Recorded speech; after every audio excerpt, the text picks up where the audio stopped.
आज हम 27वें अध्याय की शुरुआत करने वाले हैं।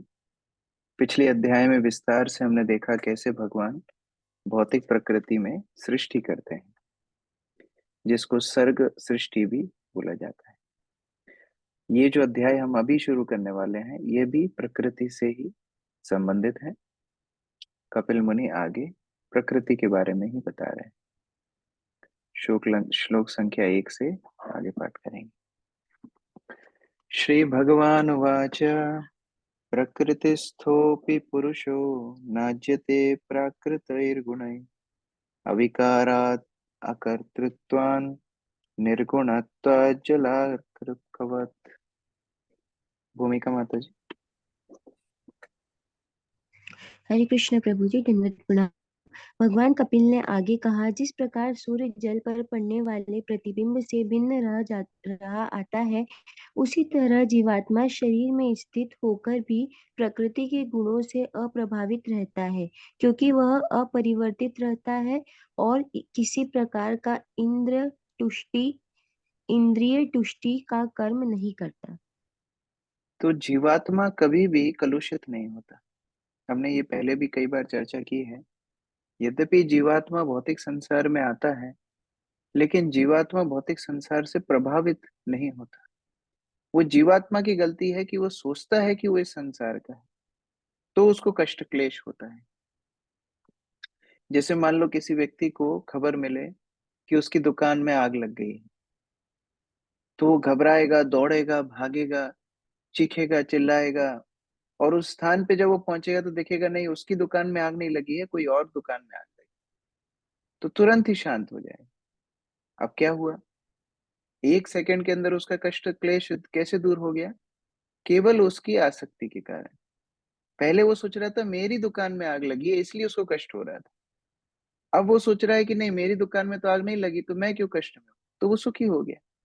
उसी प्रकार जीवात्मा वास्तव में प्रभावित हो ही नहीं रही। जैसे उस व्यक्ति के अंदर तो आग लगी ही नहीं है, आग लगी है दुकान में, लेकिन क्योंकि वो अपनी दुकान समझ रहा था, इसलिए उसको कष्ट हो रहा था। उसी प्रकार जीवात्मा जब भौतिक शरीर को अपना समझती है, भौतिक प्रकृति को अपना समझती है, तब उसको दुख होता है। अन्यथा जीवात्मा जैसे सूर्य का प्रतिबिंब जल पर पड़ता है। अब आप उस पानी में रंगोली डालिए, अब उस पानी में आप डंडे चलाइए, उस पानी में आप कूदिए, खेलिए, सूर्य को प्रभावित वो पानी कभी नहीं कर सकता। वो तो प्रतिबिंब है। उसी तरह आत्मा की उपस्थिति से शरीर चलायमान है, लेकिन शरीर के ऊपर जो कष्ट आते हैं उससे आत्मा प्रभावित वास्तव में होती नहीं। फिर दुख क्यों होता है? क्योंकि जीवात्मा सोचती है कि ये शरीर उसका है। तात्पर्य सुजाता माता जी। हरे कृष्णा प्रभु जी, दंडवत प्रणाम। तात्पर्य। पिछले अध्याय में भगवान श्री कपिल ने यह निष्कर्ष निकाला कि मात्र भक्तिमय सेवा का प्रारंभ करके मनुष्य विरक्ति प्राप्त कर सकता है तथा श्री भगवान के विज्ञान को समझने हेतु दिव्य ज्ञान प्राप्त कर सकता है। यहाँ पुनः उसी सिद्धांत की पुष्टि हुई है। जो मनुष्य भौतिक प्रकृति के गुणों से विरक्त रहता है, वो जल से प्रतिबिंबित सूर्य के समान है। सूर्य जब जल पर होता है तो जल की गति या उसकी शीतलता या अस्थिरता का सूर्य पर कोई प्रभाव नहीं पड़ता। इसी प्रकार वासुदेवे भगवती भक्ति योग प्रयोजितः। श्रीमद् भागवतम स्कंद 1 अध्याय 2 श्लोक संख्या 7। जब मनुष्य भक्तिमय सेवा के कार्यों या भक्ति योग में पूर्ण रूपेण लग जाता है तब वह उसी प्रकार हो जाता है जैसे जल पर प्रतिबिंबित सूर्य। यद्यपि भक्त भौतिक जगत में रहता प्रतीत होता है, तो वास्तव में वह दिव्य जगत में होता है।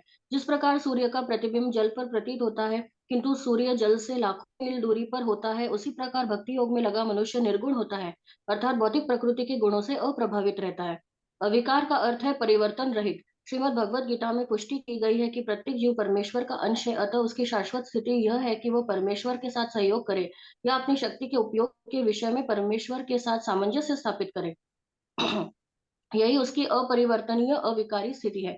जो ही वह अपनी शक्ति तथा कार्यों को इंद्रिय तृप्ति में लगाता है कि उसकी स्थिति बदल जाती है और यह बदली हुई स्थिति विकार कहलाती है।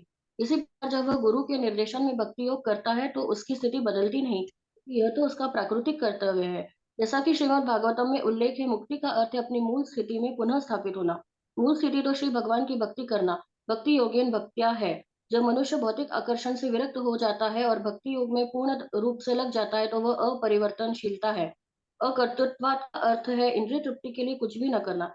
जब मनुष्य अपने बूते पर कोई काम करता है तो उसमें स्वामित्व की भावना रहती है और इसीलिए प्रतिक्रिया होती है। किंतु जब वह भगवान श्री कृष्ण के लिए कुछ करता है तो कर्मों के ऊपर उसका कोई कर्तृत्व नहीं रहता। अपरिवर्तनशील रहने तथा कर्म के कर्तृत्व का अधिकार न मांगने से वह तुरंत दिव्य स्थिति को प्राप्त हो जाता है, जहाँ उसे भौतिक प्रकृति के गुण छूता नहीं पाते। ठीक उसी प्रकार जिस तरह सूर्य का प्रतिबिंब जल द्वारा अप्रभावित है। हरे कृष्ण। तो इसी प्रकार से व्यक्ति को अपनी आसक्तियों का निर्णय करना है कि वो वास्तव में भौतिक संसार का है ही नहीं, तो फिर उससे प्रभावित होने की आवश्यकता क्या है। वास्तव में जीवात्मा का एक ही अभिमान होना चाहिए कि वो कृष्ण का दास है। जब जीवात्मा वह अभिमान करेगी तो कोई कष्ट क्लेश वास्तव में जीवात्मा को है ही नहीं। फिर क्लेश कैसे होता है, दूसरे श्लोक में कपिल मुनि बता रहे हैं। सा एषा यर्हि प्रकृतिर्गुणशे अभिविसज्जते अहं क्रिया विमूढ़ात्मा कर्तास्मिति अभिमन्यते। विनोद प्रभु। हरे कृष्ण प्रभु जी, दंडवत प्रणाम। जब आत्मा प्रकृति के जादू तथा अहंकार के वशीभूत होता है और शरीर को स्वयं आत्मा मान लेता है, वह भौतिक कार्यकलापों में लीन रहने लगता है और अहंकार बस सोचता है कि मैं ही प्रत्येक वस्तु का करता हूँ। हरे कृष्ण प्रभु जी।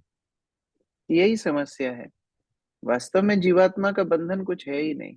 वो खुद ही अपने आप को शरीर मान बैठता है, और जितने कार्य शरीर के होते हैं, शरीर तो मृत है, शरीर तो भौतिक है, वह जीर्ण शीर्ण होता है, वह वह तमोगुण का आलय है। तो जितने भी फिर शरीर को त्रास होते हैं भौतिक संसार में, वह स्वयं को उससे प्रभावित मान लेता है।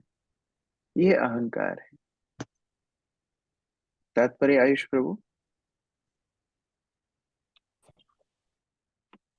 हरे कृष्ण प्रभु जी, दंडवत प्रणाम। तात्पर्य: वास्तविकता तो यह है कि बद्ध जीव को प्रकृति के गुणों के वशीभूत होकर कार्य कर पड़ता है। जीवात्मा को तनिक भी स्वाधीनता नहीं है। जब वह श्री भगवान के निर्देशन में रहता है तो वह मुक्त होता है, किंतु जब इस भाव से कि वह अपनी इंद्रियों की तुष्टि कर रहा है, अपने आप को इंद्रिय तुष्टि के कार्य में लगा देता है, वास्तव में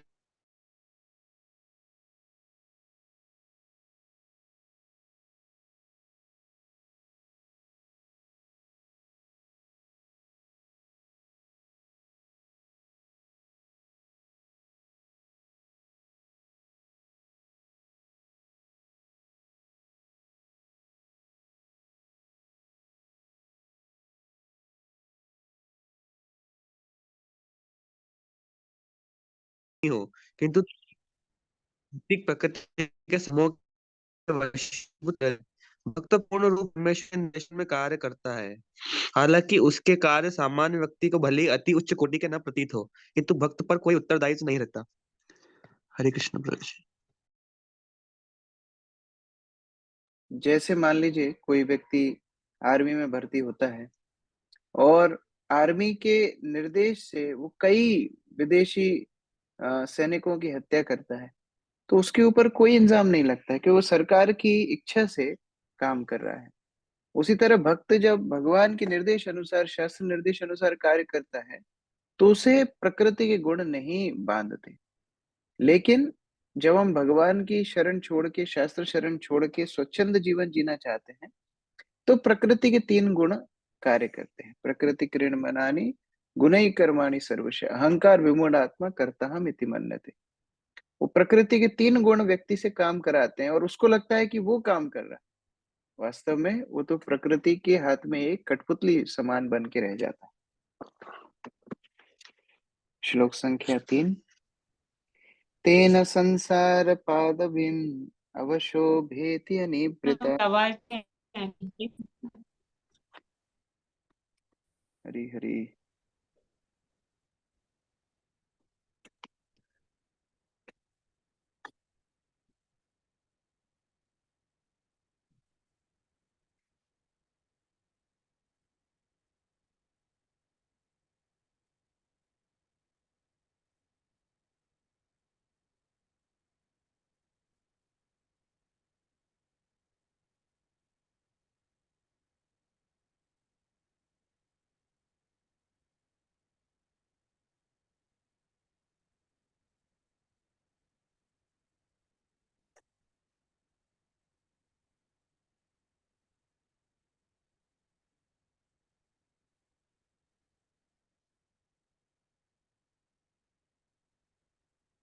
हरे कृष्ण। इंटरनेट, हाँ,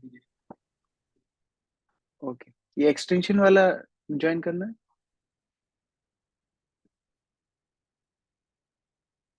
हरे हरे हरे,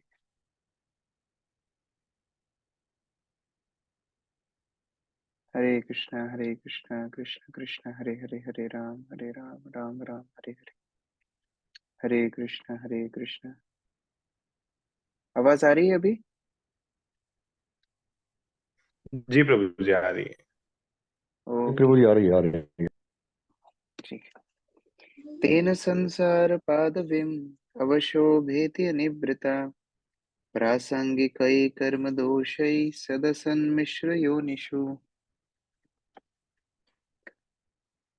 यामिनी माता जी पढ़िए।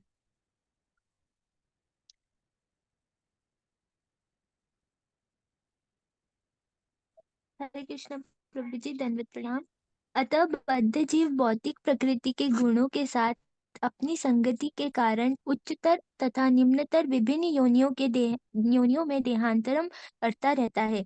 जब तक वह भौतिक कार्यों से मुक्त नहीं हो लेता, उसे अपने दोषपूर्ण कार्य के फल स्वरूप यह स्थिति स्वीकार करते रहनी पड़ती है। तो इस हिसाब से वह प्रकृति के गुणों में फंसता चला जाता है। जब अपने आप को भौतिक प्रकृति का अंश मानता है और प्रकृति के गुणों से प्रभावित होकर उसको अलग अलग देहों में वास मिलता है। जब जीवात्मा इच्छा करता है कि हमें भौतिक इंद्र तृप्ति का ये अंश बड़ा अच्छा लगता है, मान लो किसी को मांस खाना बहुत अच्छा लगता है, तो उसको उस प्रकार का शरीर मिलता है जहाँ वो मांस खा सकता है। किसी को सोना बहुत पसंद है, तो फिर उसको इस तरह शरीर मिलता है जैसे भालू 6-6 महीने सोते हैं। तो अलग अलग प्रकार से देहांतर जीवात्मा उस प्रकार से करता रहता है। बसंत प्रभु पढ़िए। हरे कृष्णा प्रभु जी, दंडवत प्रणाम।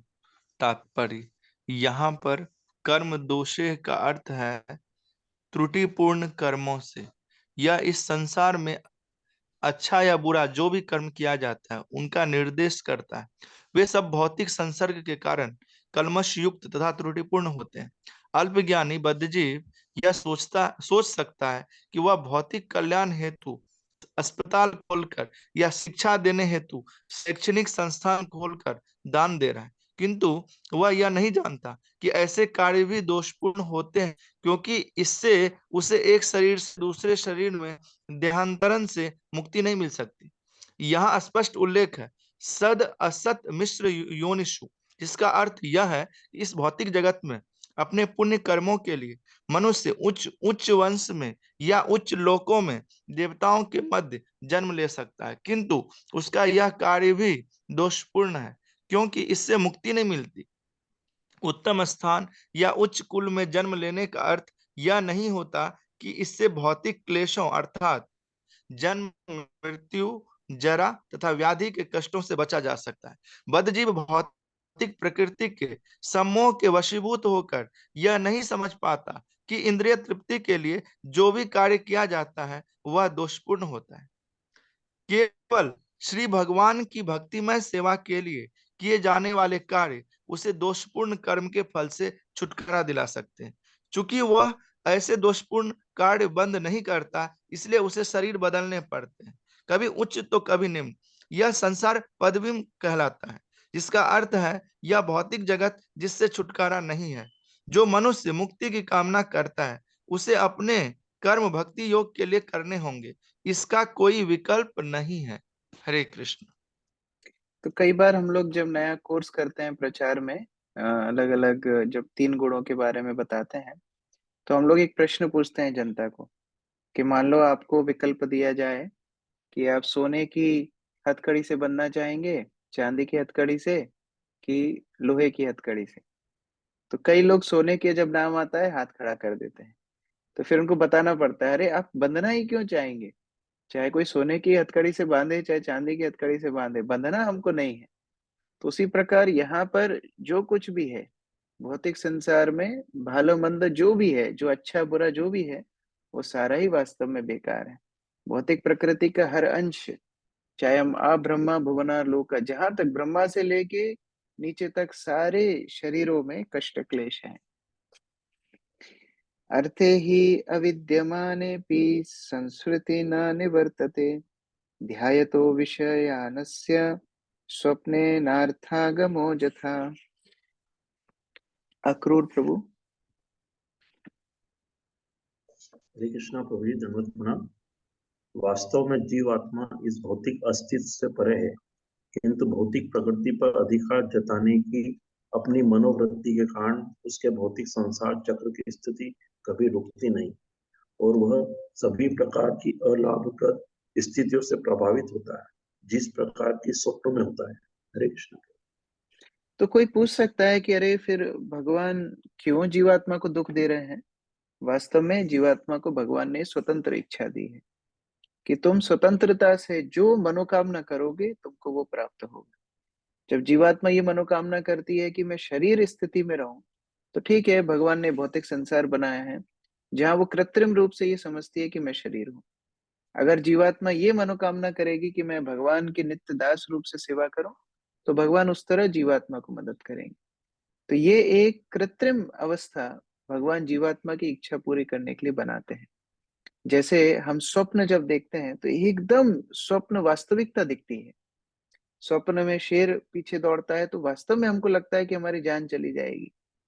कई बार हमको स्वप्न आता है कि हम एग्जाम में पहुंच गए बिना पढ़ाई किए, तो वो डर महसूस होता है। कई बार सपने में लोगों को अलग अलग वस्तुएं दिखती हैं तो वो वास्तविक उसको समझते हैं।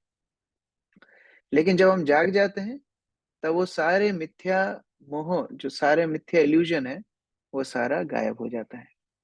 उसी तरह केवल जीवात्मा की इच्छा पूरित करने के लिए भगवान कृत्रिम रूप से इस भौतिक संसार को बनाते हैं। लेकिन जब जीवात्मा अपनी मनोवृत्ति को शुद्ध कर लेगी, ये संसार उसके लिए समाप्त हो।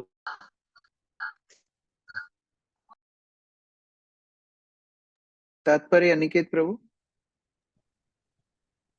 हरे कृष्णा प्रभु जी, दंडवत प्रणाम। तात्पर्य: स्वप्न का उदाहरण अत्यंत उपयुक्त है। स्वप्न में हम विभिन्न मानसिक दशाओं के कारण हानिकारक तथा लाभकर परिस्थितियों में रहते हैं।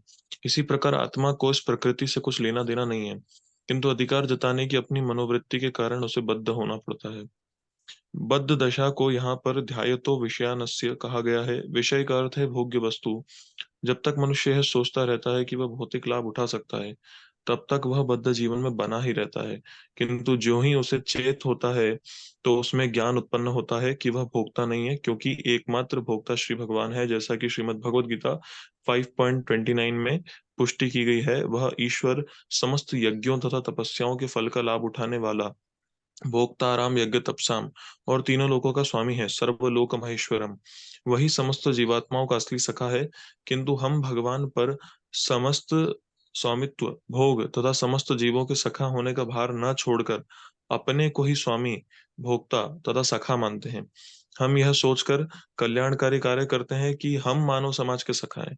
कोई अपने को भले ही उत्तम राष्ट्रीय कार्यकर्ता, जनता तथा देश का श्रेष्ठतम मित्र कह ले, किंतु वह किसी का श्रेष्ठतम मित्र नहीं हो सकता। एकमात्र मित्र तो श्री कृष्ण है। हमें चाहिए कि हम बद्ध जीव की चेतना को इस स्तर तक उठा दें कि वह यह समझने लगे कि कृष्ण उसका वास्तविक मित्र है। यदि वह कृष्ण से मित्रता स्थापित करता है, तो उसे कोई कभी धोखा नहीं दे सकता और उसे यह सारी वांछित सहायता मिलती रहेगी। इस बद्ध जीव में इस चेतना को उत्पन्न करना सबसे बड़ी सेवा है। अपने को अन्य जीवात्मा का महान मित्र बताना कोई सेवा नहीं है। मित्रता की शक्ति सीमित है। यद्यपि मनुष्य अपने को मित्र घोषित करता है, किंतु वह अनंत काल तक मित्र नहीं बना रह सकता। जीवात्मा अनंत है और हमारे साधन सीमित हैं, अतः हम सामान्य लोगों को लाभ नहीं पहुंचा सकते। सामान्य लोगों की श्रेष्ठतम सेवा यही है कि हम उनमें कृष्ण भक्ति उत्पन्न करें, जिससे वे जान सकें कि कृष्ण ही परम भोक्ता, परम कर्ता तथा परम मित्र है। तब प्रकृति के ऊपर अधिकार करने का मोहक सपना भंग हो जाएगा। हरे कृष्ण। तो जब हम कोई भी ऐसी वस्तु देखते हैं, हम लोग सामान्य जगत में भी देखते हैं, कोई जमीन अगर ऐसी ही पड़ी हो, बहुत सालों तक उधर कोई गया नहीं हो, तो लोग उस पर कब्जा कर लेते हैं। वो सोचते हैं कि अरे जमीन का तो कोई मालिक नहीं है। लेकिन जैसे ही कोई वहां पर झोपड़ी बनाता है, वो मालिक आ जाता है। फिर वो फेंसिंग करा देता है, वहां बोर्ड लगा देता है कि ये भूमि का स्वामी ये फलाना व्यक्ति। तो क्यों हमें इंद्रिय तृप्ति की इच्छा होती है? क्योंकि हम वास्तविक स्वामी को भूल गए। हमको लगता है पूरा संसार तो हमारे लिए ही है। लेकिन जब हम कृष्ण को स्मरण करते हैं, हम कृष्ण के विषय में सुनते हैं, कृष्ण के नाम का उच्चारण करते हैं, तो बार-बार अपने आप को ये स्मृति दिलाते हैं कि नहीं, कृष्ण भोक्ता है। कृष्ण स्तोत्र है पूरे संसार के, मेरे स्तोत्र कृष्ण है। तो मैं कैसे भोक्ता बन सकता हूँ? मैं तो उनका दास हूँ। ये बार-बार स्मरण कराने से हमारी चेतना शुद्ध होती है। और ये जो अस्तित्व है, ये जो दासत्व का अस्तित्व है जीवात्मा का, ये स्थायी अस्तित्व है। ये जीवात्मा से कोई नहीं छीन सकता। तो जब स्थायी मनोभाव रहता है तो स्थायी जगत में जाते हैं, और जब अस्थायी मनोभाव रहता है तो अस्थायी शरीर में रहते हैं। ये जीवात्मा की भौतिक संसार में गति है। आखिरी श्लोक पढ़ेंगे आज के लिए। अतएव शनैश्चित्तं प्रसक्तम् असतां पथि भक्ति योगेन तीव्रेण विरक्त्या च नयेद वशम। अभी कपिल मुनि बता रहे हैं, ठीक है, जीवात्मा फंस गई भौतिक जगत में अपनी इच्छाओं के कारण, अपने भोग वृत्ति के कारण, अपनी आसक्ति के कारण, अपने अहंकार के कारण। तो करना क्या है? एक अच्छा डॉक्टर केवल बीमारी नहीं बताता है, इलाज भी बताता है। मानो आप किसी डॉक्टर के पास गए और वो बीमारी बीमारी बता के इतना डरा दे कि व्यक्ति बीमारी से नहीं डिप्रेशन से मर जाए, तो फिर क्या फायदा?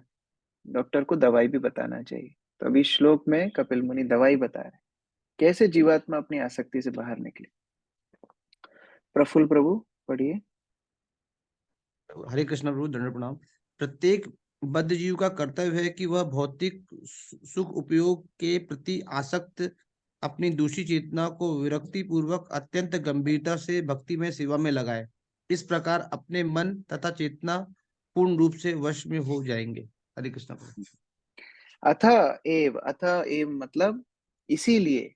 अतः पूरी बात बोलने के बाद अगर कोई व्यक्ति ऐसे बोले अतः, इसका मतलब अभी वो मुख्य बात बोल रहा है। पहले जो कुछ बोल रहा था वो इसी बात के समर्थन में था। अतः एव शनैः, धीरे धीरे। शनैः, शनैः शब्द आता है शनि से। शनि की गति सारे ग्रहों में सबसे धीमी होती है, इसलिए शनैः शब्द मतलब धीरे धीरे। इसलिए धीरे धीरे चित्तम, अपनी चेतना को, प्रसक्तम, आसक्त कीजिए। किससे? असताम पथि भक्ति योगेन। ये असत वस्तुओं को छोड़ करके भक्ति योग में अपने आप को आसक्त कीजिए। और कैसे? तीव्रेण। ऐसा नहीं कि कभी कभी भक्ति की और कभी कभी नहीं की। तीव्रेण, तीव्र भक्ति के माध्यम से, गंभीर भक्ति के अनुसरण के माध्यम से हम इन वस्तुओं से विरक्त हो सकते हैं। तात्पर्य। जय माता जी। हरे कृष्ण प्रभु, दंड प्रणाम। इस श्लोक में मुक्ति की विधि अति सुंदर ढंग से समझाई गई है। प्रकृति द्वारा बद्ध किए जाने का कारण मनुष्य का यह सोचना है कि वह स्वयं भोक्ता, कर्ता या समस्त जीवों का मित्र है। यह मिथ्या विचार इंद्रिय भोग के चिंतन का परिणाम है। जब मनुष्य यह सोचता है कि वह अपने देश, समाज या कि मानवता का सर्वोत्तम मित्र है, और तब वह विविध राष्ट्रीय तृप्ति, परोपकारी एवं परमार्थवादी कार्यों में अपने को लगाता है, तो यह सब मात्र इंद्रिय तृप्ति के प्रति अधिक एकाग्रता रहती है। ऐसा तथाकथित राष्ट्रीय नेता या मानवतावादी सबकी सेवा नहीं करता, वह मात्र अपनी इंद्रियों की सेवा करता है। यह तथ्य है, किंतु बद्धजीव इसे नहीं समझ पाता, क्योंकि वह प्रकृति के माया जाल से मोहग्रस्त रहता है। अतः इस श्लोक में संस्तुति की गई है कि मनुष्य भगवान की सेवा अत्यंत गंभीरता पूर्वक करे। इसका अर्थ यह हुआ कि मनुष्य अपने को कर्ता, हितैषी, मित्र या भोक्ता न समझे। उसे सदैव इसका भान होना चाहिए कि वास्तविक भोक्ता तो पूर्ण पुरुषोत्तम भगवान कृष्ण है। यही भक्ति योग का मूल सिद्धांत है। मनुष्य को इन तीन सिद्धांतों के प्रति पूर्ण रूप से आश्वस्त हो जाना चाहिए। कृष्ण स्वामी है, कृष्ण भोक्ता है और कृष्ण ही मित्र है। उसे इन सिद्धांतों को न केवल स्वयं समझना चाहिए, अपितु उसे चाहिए कि अन्यों को विश्वास दिलावे और कृष्ण भक्ति का प्रचार करे। जैसे ही मनुष्य अपने को भगवान की ऐसी गंभीर भक्ति में लगा लेता है, प्रकृति के ऊपर झूठे ही स्वामित्व दिखाने की रुचि स्वाभाविक रूप से दूर हो जाती है। यह अनासक्ति वैराग्य कहलाती है। भौतिक स्वामित्व में लीन रहने के बजाय जब मनुष्य कृष्ण भक्ति में लग जाता है, तो यही चेतना चित्त का नियंत्रण है। योग विधि में इंद्रियों का निरोध आवश्यक है। योग इंद्रिय संयम। चूंकि इंद्रिय सदैव सक्रिय रहती है, अतः उसकी सक्रियता को भगवान की सेवा में लगाना चाहिए, क्योंकि मनुष्य उनकी सक्रियता को रोक नहीं सकता। यदि किसी कृत्रिम ढंग से कोई उनकी सक्रियता को रोकना चाहे तो प्रयास असफल रहता है।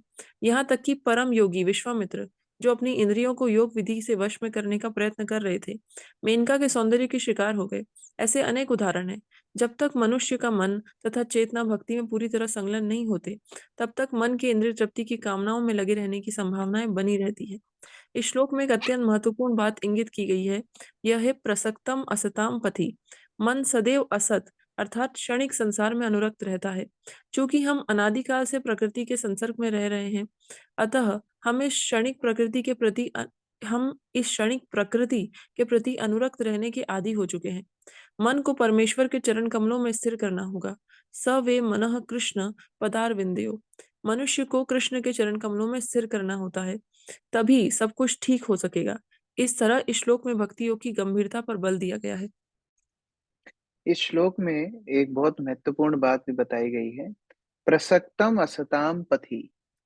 पथि मतलब पथ पे चलने वाला, असताम मतलब असत पथ पे चलने वाला, यानी कि जो अस्थाई पथ है, भौतिक जगत का पथ है, इंद्रिय तृप्ति का पथ है, उस पे चलने वाला। और कैसा चलने वाला? प्रसक्तम, आसक्त नहीं, प्रसक्त मतलब प्रकृष्ट रूपेण आसक्त। बहुत ही गंभीरता से उसने व्रत लिया हुआ है इंद्रिय तृप्ति करने का, बहुत बुरी तरह से आसक्त है इंद्रिय तृप्ति करने के लिए। ऐसे व्यक्ति को क्या करना चाहिए? तीव्रेण भक्ति योगी। ऐसे व्यक्ति को भी भक्ति का अनुसरण करना चाहिए। कई बार लोग बोलते हैं कि प्रभु जी वो तो इतना भौतिकवादी व्यक्ति है, वो कैसे भक्ति में आएगा? ये अपने लिए ही कभी कभी विचार आता है कि हम तो इतने भौतिकता में पड़े हुए, हम कैसे भक्त बनेंगे? तो ये श्लोक को याद करना चाहिए। कपिल मुनि बोल रहे हैं जो प्रसक्त रूप बिल्कुल एकदम आसक्त है, असताम पथी है, जो बिल्कुल ही आसक्त है भौतिक विचारों में चलने के लिए, उनको भी तीव्र भक्ति करने के लिए प्रेरणा दे रहे हैं कपिल मुनि। और इस माध्यम से ही तो वो अपनी इंद्रिय तृप्ति की वासनाओं को कम कर पाएंगे। मरीज अगर दवाई नहीं लेगा तो कौन दवाई लेगा? हाँ, स्वस्थ व्यक्ति भी थोड़ी बहुत दवाई ले सकता है, लेकिन मरीज को तो दवाई नियम से रोज लेना होगा। तो इसलिए जो लोग आसक्त हैं, जो लोग बद्ध जीवात्मा हैं, उनको तो और तीव्रता से भक्ति का आश्रय लेना चाहिए। हरे कृष्ण। ग्रंथराज श्रीमद् भागवतम की जय, श्रील प्रभुपाद की जय। तो आज प्रश्न उत्तर नहीं ले पाएंगे, जिनके प्रश्न है वो लिख के रखिए, कल फिर लेंगे। हरे कृष्ण।